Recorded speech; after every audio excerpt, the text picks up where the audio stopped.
Buongiorno a tutti. Allora, proseguono i festeggiamenti per i 40 anni di Panda. Con un po' di emozione abbiamo infatti ricordato tanti momenti del passato, momenti che tutti noi abbiamo vissuto a bordo di una Panda. Oggi siamo all'Heritage Hub di Mirafiori e quale posto migliore di questo per tornare ancora una volta un po' indietro nel tempo, ma soprattutto per scoprire insieme perché Panda viene definita la vettura dalle soluzioni intelligenti, e qui ci aiuta un vero esperto, Roberto Giolito. Buongiorno Luca, buongiorno a tutti e benvenuti all'Heritage Hub. A me piace dire che qui siamo nella casa delle auto classiche di FCA e infatti questo luogo ospita più di 250 vetture Fiat, Lancia e Abarth, alcune delle quali mai mostrate prima al pubblico. E oggi, proprio per celebrare i 40 anni di Panda, abbiamo voluto creare una piccola collezione dedicata alla sua versatilità e alle sue tante avventure.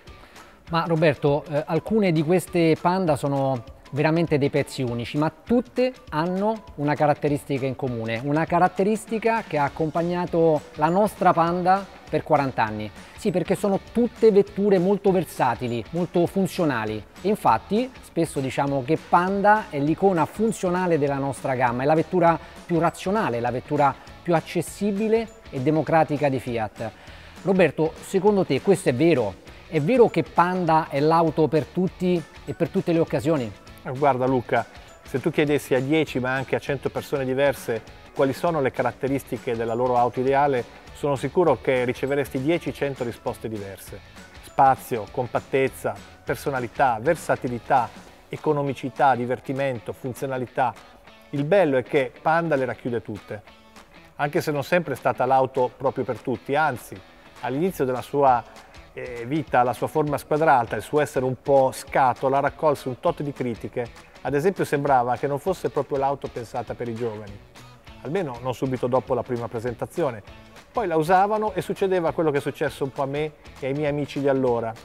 Negli anni '80 eravamo tutti freschi di patente, andavamo in giro a suonare e un bel giorno uno di noi arrivò a prenderci con la Panda di sua madre. Ci caricammo gli strumenti e, sorpresa, c'entrava proprio tutto. Questo grazie alla soglia di carico piatta, al mitico portellone e alla geometria molto squadrata. Pensa, ci stava persino il contrabbasso. Poi alla fine del concerto scoprimmo i sedili. Gli anteriori a sdraio e l'amaca posteriore, con una serie di incastri ingegnosi, si abbattevano orizzontalmente, creando una superficie unica, un vero letto matrimoniale. Io sono certo che ce le ricordiamo tutti, i sedili modulari, il portellone posteriore, il piano di carico piatto. Queste sono solo alcune delle soluzioni intelligenti che hanno fatto il grande successo di Panda. Successo in tutti i sensi.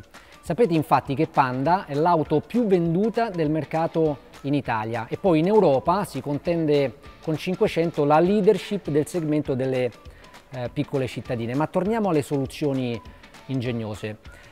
Secondo te Roberto, se prendiamo le 3 generazioni di Panda, qual è la soluzione che rappresenta meglio, quella che identifica meglio la funzionalità di questa vettura? Lo spazio, il modo in cui solo Panda ti permette di viverlo. Quando raccontiamo come è fatta un'auto, di solito spieghiamo di che cosa è piena. Per Panda no, perché lo spazio interno di Panda è pieno di vuoto. È uno spazio da riempire come vuoi, con le cose che ti piacciono, in estrema libertà. Prendi ad esempio il vano a giorno sulla plancia della Panda attuale. È geniale, è tanto complesso da un punto di vista progettuale quanto è semplicissimo da usare.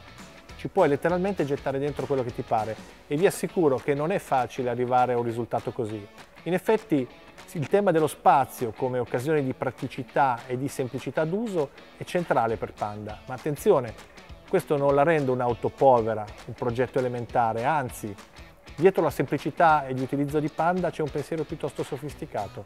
La sua vetratura, ad esempio, permette una vista continua a 360 gradi e questo grazie a un'altra delle sue soluzioni intelligenti, la terza luce. Oggi si parla tanto di guida autonoma. Panda il Blind Spot Monitor ce l'ha da tempo, solo che è analogico. Sai Roberto, io penso che una delle tante piccole magie di Panda sia stata la sua capacità di essere una vettura sempre contemporanea. Mi spiego meglio, una vettura capace di rimanere al passo con i tempi. E oggi essere al passo con i tempi vuol dire anche fare molta attenzione all'ambiente e al bilancio familiare. In più, visto che in questi ultimi mesi tutti abbiamo imparato quanto sia importante l'igiene a bordo, Panda si è inventata il Defense Pack, che serve per bloccare gli allergeni che arrivano dall'esterno, serve per purificare l'aria nell'abitacolo e serve per igienizzare le superfici. Niente male, no?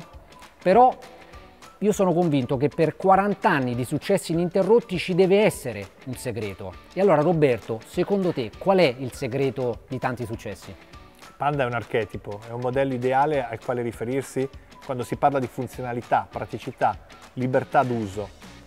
Tutti si riconoscono in Panda, tutti ci trovano qualcosa che assomiglia al loro stile di vita. Panda è inclusiva e in fondo non si può che non volerle bene.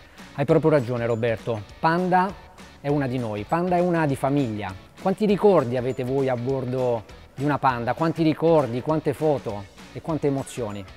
E allora buon compleanno Panda, buon compleanno di cuore da tutti noi.